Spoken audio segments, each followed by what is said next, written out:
En af fordelene ved Stowe, det er, at man kan styre tid og temperatur i rækkefølge, så man kan lave en sekvens af ting, der skal ske, det vil sige programmer. Og de programmer, de kan afløse en hel masse monotasker, man har i sit køkken. Og en af dem, det er en riskoger. Og her vil jeg prøve at vise, hvordan man bruger Stowe som en riskoger.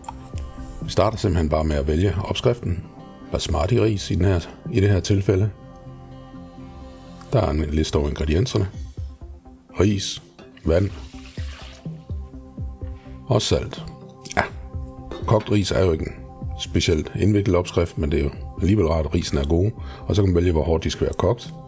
Vi starter, og så siger den, hvis du har glemt at tænde for dit blus, så kan du gøre det.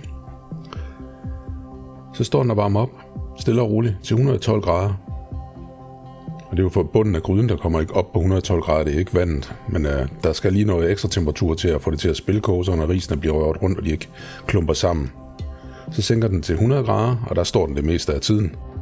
Risene har ikke brug for at spilkoge for at blive færdige, de skal bare stå og koge og være varme.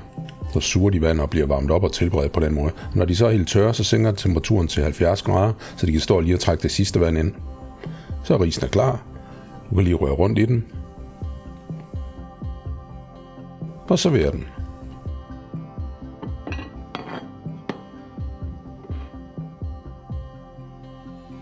Det skal du prøve.